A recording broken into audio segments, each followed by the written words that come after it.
Hello everyone, आप सभी को आज के इस सामाजिक विज्ञान विषय के पाठ योजना में बहुत बहुत स्वागत है। आज के इस पाठ योजना में हम देखेंगे सामाजिक विज्ञान विषय की पाठ योजना और उप विषय है भूगोल। तो चलिए बच्चों शुरू करते हैं आज का पाठ योजना। तो सबसे ऊपर आप देख सकते हैं सामाजिक विज्ञान विषय की पाठ योजना संख्या 60 लिखी हुई है।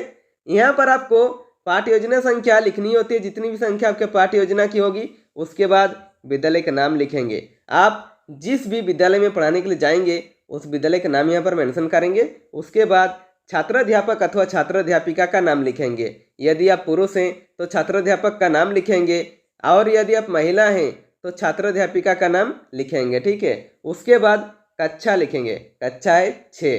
विषय है तो आज का विषय है सामाजिक विज्ञान। उसके बाद है प्रकरण। प्रकरण है ग्लोब, अक्षांश एवं दशांतर। ठीक है, उसके बाद कालांश मेंशन करेंगे। कालांश यानी कि पीरियड। आप जिस भी पीरियड में पढ़ाने के लिए जाएंगे उस पीरियड के यहाँ पर मेंशन करेंगे। उसके बाद लिखेंगे अवधि। अवधि है 45 मिनट। किसी किसी विद्यालय में 35 मिनट या 40 मिनट भी होता है, तो आप अपने विद्यालय के हिसाब से देख लीजिएगा। उसके बाद दिनांक मेंशन करेंगे। ठीक है, तो बच्चों ऐसे बहुत सारी वीडियो पाने के लिए आप इस चैनल को सब्सक्राइब कर दीजिए। और आप किसी विषय का लेसन प्लान चाहते हैं तो कमेंट बॉक्स में कमेंट करके ही बता सकते हैं। तो चलिए आगे बढ़ते हैं। उसके बाद लिखेंगे सामान्य उद्देश्य। सामान्य उद्देश्य विषय संबंधित होता है, तो यहाँ पर आप सामाजिक विज्ञान विषय को ध्यान में रखकर लिखेंगे। सामान्य उद्देश्य में विषय और उप विषय को पढ़ाने से बच्चों में किन किन चीज़ों का विकास होगा वो सब इसमें लिखना होता है। इसमें मिनिमम आप 4 से 5 पॉइंट लिख सकते हैं या मैक्सिमम 8 से 10 पॉइंट लिखा जा सकता है। तो देखिए, पहला पॉइंट में लिखेंगे छात्रों में भूगोल विषय के अध्ययन के प्रति रुचि उत्पन्न करना। दूसरा पॉइंट में लिखेंगे छात्रों में प्रकृति प्रेम की भावना जागृत करना। तीसरा पॉइंट में लिखेंगे छात्रों को भौगोलिक पृष्ठभूमि की जानकारी देना। और चौथा पॉइंट में लिखेंगे छात्रों में विश्व बंधुत्व की भावना जागृत करना। ठीक है, उसके बाद आता है विशिष्ट उद्देश्य। विशिष्ट उद्देश्य वैसे उद्देश्य जो कि टॉपिक से रिलेटेड उद्देश्य होता है, यानी कि छात्राध्यापक के द्वारा छात्रों को पढ़ाने के बाद छात्रों में क्या क्या बिहेवियर में चेंज आएंगे और उनमें किन किन चीज़ों का विकास होगा वो हमारे विशिष्ट उद्देश्य के अंदर इंक्लूड होते हैं। ठीक है, इसमें मिनिमम आप 3 पॉइंट लिख सकते हैं या मैक्सिमम 4 से 5 पॉइंट लिखा जा सकता है। तो देखिए, पहला पॉइंट में लिखेंगे छात्र ग्लोब, अक्षांश एवं देशांतर से संबंधित तथ्यों, घटनाओं आदि में रुचि ले सकेंगे। दूसरा पॉइंट में लिखेंगे छात्र ग्लोब की संपूर्ण जानकारी जानने में सक्षम होंगे। और तीसरा पॉइंट में लिखेंगे छात्र पृथ्वी के ताप कटिबंधों को जानने में सक्षम होंगे। ठीक है, उसके बाद लिखेंगे शिक्षण विधि यानी कि टीचिंग मेथड। इसमें शिक्षक कौन कौन सा शिक्षण विधि प्रयोग कर पढ़ा रहे हैं वो यहाँ पर मेंशन करना होता है। तो देखिए, व्याख्यान विधि, प्रश्नोत्तर विधि, प्रदर्शन विधि इत्यादि। ठीक है, उसके बाद लिखेंगे शिक्षण सहायक सामग्री। इनमें वो सभी सामग्री आते हैं जो शिक्षक पूरे कक्षा यानी कि पूरे 45 मिनट पढ़ाने के दौरान प्रयोग करता है। जैसे देखिए चौक, डस्टर, श्यामपट, संकेतक, चार्ट पेपर इत्यादि। ठीक है, उसके बाद लिखेंगे पूर्व ज्ञान। इसमें क्या लिखा हुआ है देखिए, छात्र छात्रा ग्लोब के बारे में सामान्य जानकारी रखते हैं। ठीक है, उसके बाद आता है प्रस्तावना। प्रस्तावना प्रश्न किसी पाठ योजना का महत्वपूर्ण हेडिंग कहा जाता है, क्योंकि प्रस्तावना प्रश्न बनाने में सबसे ज़्यादा दिक्कतें आती है।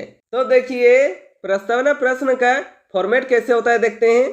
प्रस्तावना प्रश्न का फॉर्मेट 3 कॉलमों से बनता है।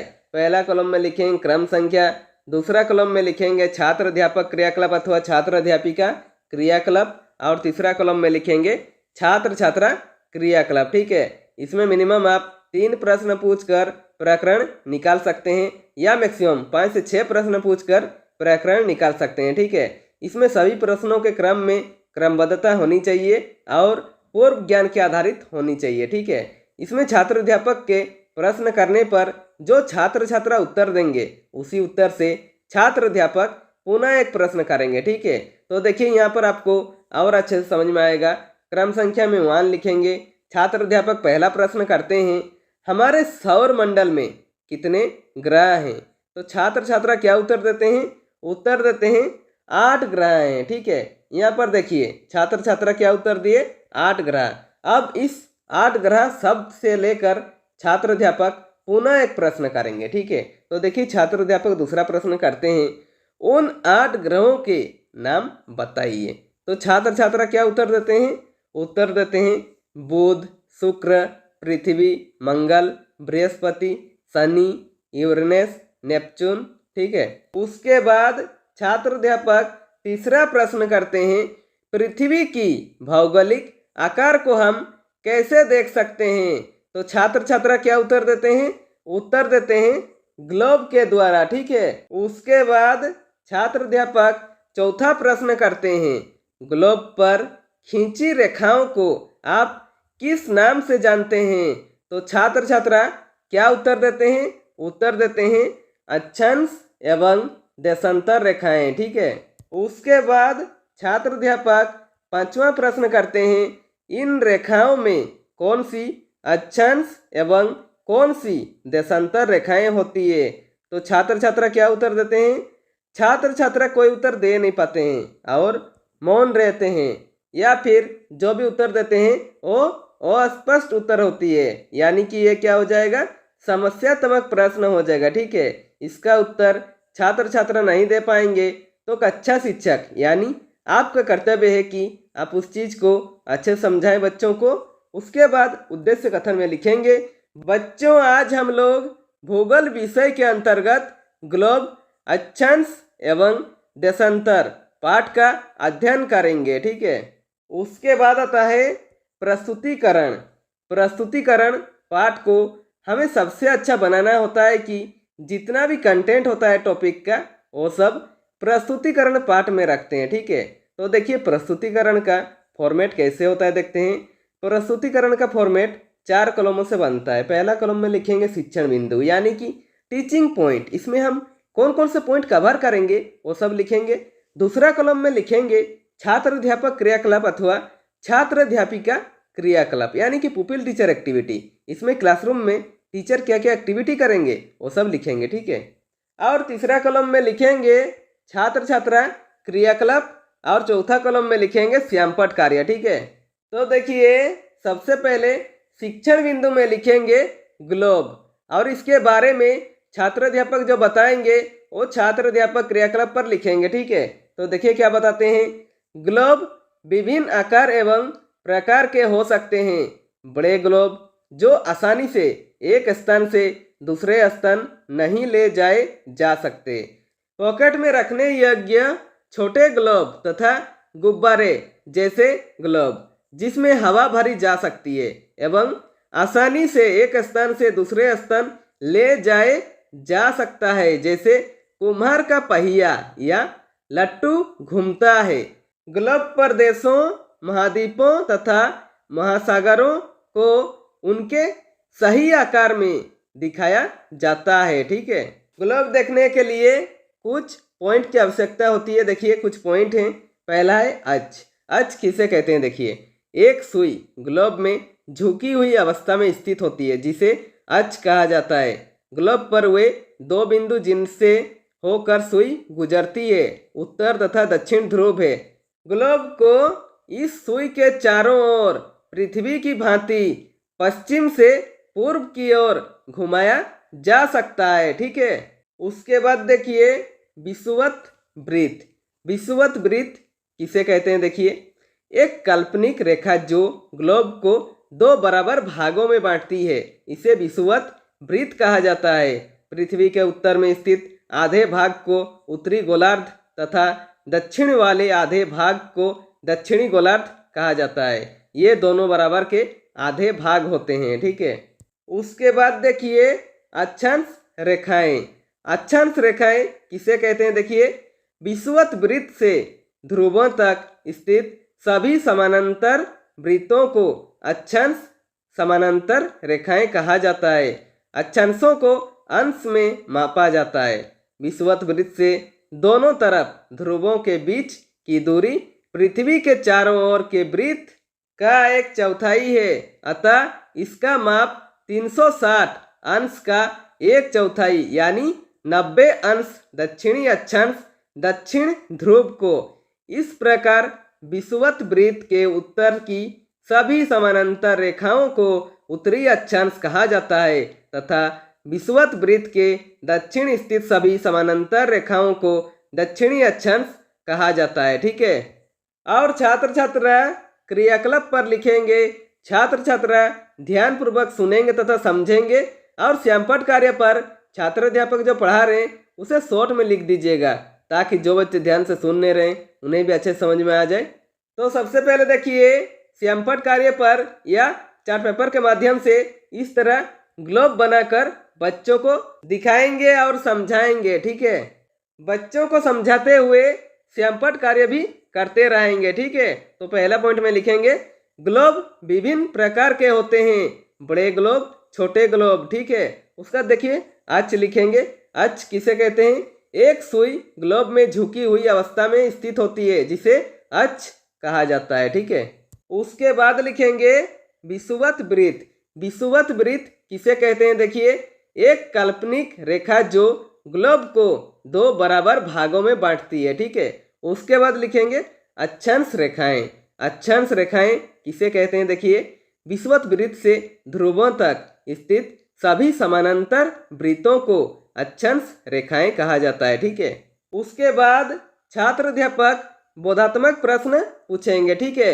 इसमें छात्र अध्यापक बच्चों को जो पढ़ा रहे हैं बच्चों को कितनी समझ में आ रहा है ये जानने के लिए बीच बीच में 1 या 2 प्रश्न करते हैं। तो देखिए पहला प्रश्न करते हैं दक्षिण ध्रुव वृत्त कहाँ स्थित है? तो छात्र छात्रा क्या उत्तर देते हैं? उत्तर देते हैं दक्षिणी गोलार्ध। ठीक है। उसके बाद छात्र अध्यापक दूसरा प्रश्न करते हैं कर्क वृत्त किस गोलार्ध में स्थित है? तो छात्र छात्रा क्या उत्तर देते हैं? उत्तर देते हैं उत्तरी गोलार्ध। ठीक है। उसके बाद विकासात्मक प्रश्न पूछेंगे। ठीक है।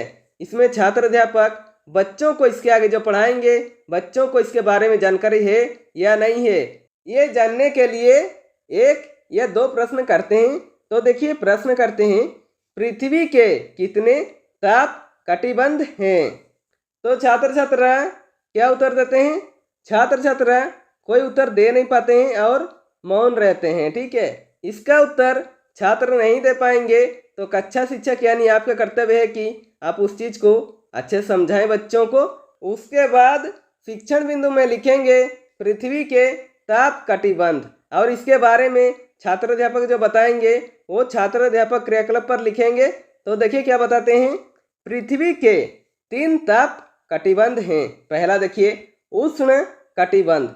उष्ण कटिबंध किसे कहते हैं? देखिए कर्क रेखा एवं मकर रेखा के बीच के सभी अक्षांशों पर सूर्य वर्ष में एक बार दोपहर में सिर के ठीक ऊपर होता है, इसलिए इस क्षेत्र में सबसे अधिक ऊष्मा प्राप्त होती है और इसे उष्ण कटिबंध कहा जाता है। ठीक है। दूसरा है शीतोष्ण कटिबंध। ठीक है। और इसके बारे में छात्र अध्यापक क्या बताते हैं? देखिए कर्क रेखा तथा मकर रेखा के बाद किसी भी अक्षांश पर दोपहर का सूर्य कभी भी सिर के ऊपर नहीं होता है। ध्रुव की तरफ सूर्य की किरणें तिरछी होती जाती है।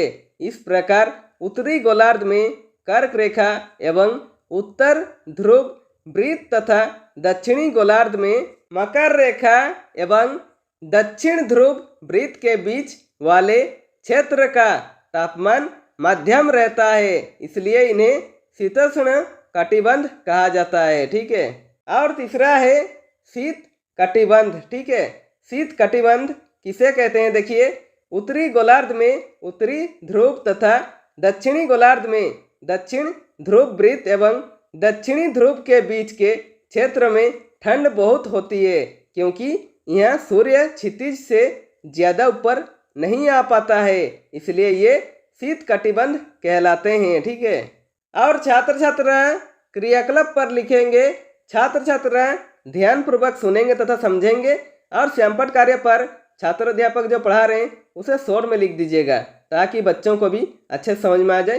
तो देखिए हेडिंग देंगे पृथ्वी के ताप कटिबंध, और इसके 3 ताप कटिबंध होते हैं, उसे ड्रॉ कर चार्ट पेपर के माध्यम से या श्यामपट्ट कार्य पर ड्रॉ कर बच्चों को समझाएंगे। ठीक है, तो देखिए पहला है उष्ण कटिबंध, दूसरा है शीतोष्ण कटिबंध और तीसरा है शीत कटिबंध। ठीक है, इस तरह डायग्राम बनाकर बच्चों को समझाएंगे। ठीक है, और चार्ट पेपर के माध्यम से या श्यामपट्ट कार्य पर इस तरह डायग्राम बनाकर बच्चों को समझाएंगे। ठीक है, पृथ्वी के ताप कटिबंध के बारे में समझाएंगे। ठीक है, उसके बाद बोधात्मक प्रश्न पूछेंगे। ठीक है, इसमें छात्र अध्यापक बच्चों जो पढ़ा रहे हैं बच्चों को कितनी समझ में आ रहा है ये जानने के लिए बीच बीच में 1 या 2 प्रश्न करेंगे। तो देखिए पहला प्रश्न करेंगे, उत्तरी शीत कटिबंध कहाँ स्थित है?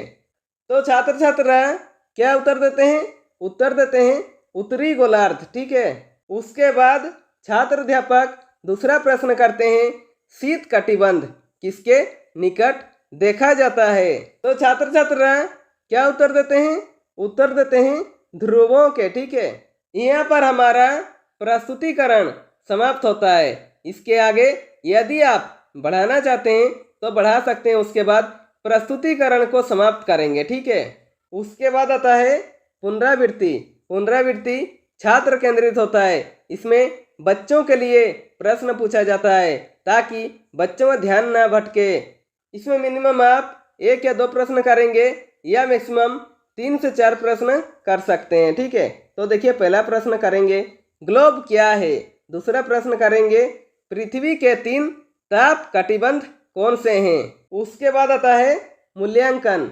मूल्यांकन शिक्षक केंद्रित होता है, यानी कि शिक्षक अपना तथा छात्रों का भी साथ में मूल्यांकन करते हैं कि जो उन्होंने 45 मिनट का क्लास लिया बच्चों का, बच्चों को कितनी अच्छी तरीके से समझ में आया ये जानने के लिए इसमें मिनिमम आप 1 या 2 प्रश्न करेंगे या मैक्सिमम 3 से 4 प्रश्न कर सकते हैं। तो देखिए पहला प्रश्न करेंगे, पृथ्वी उत्तरी और दक्षिणी ध्रुवों पर कैसी होती है?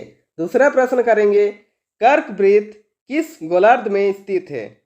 उसके बाद आता है गृह कार्य। गृह कार्य पे ऐसे प्रश्न बनाइए कि बच्चों को घर पे जाकर वो चैप्टर अभ्यास करने का मौका मिले और आप उन्हें अच्छे से चेक भी कर सके। इसमें भी मिनिमम आप 1 या 2 प्रश्न करेंगे या मैक्सिमम 3 से 4 प्रश्न कर सकते हैं। तो देखिए पहला प्रश्न करेंगे, पृथ्वी का सही आकार क्या है? दूसरा प्रश्न करेंगे, कर्क रेखा का अक्षांशीय मान क्या है? तो बच्चों इसी के साथ हमारा आज का लेसन प्लान कंप्लीट होता है। यदि वीडियो पसंद आए तो लाइक कीजिए और ऐसे बेहतर वीडियो पाने के लिए आप इस चैनल को सब्सक्राइब कर दीजिए और बेल आइकन को दबा दीजिए ताकि मेरे सारे वीडियो आप तक पहुंचती रहेगी। और हो सके कैसी लगी वीडियो कमेंट बॉक्स में कमेंट करके ही बता सकते हैं।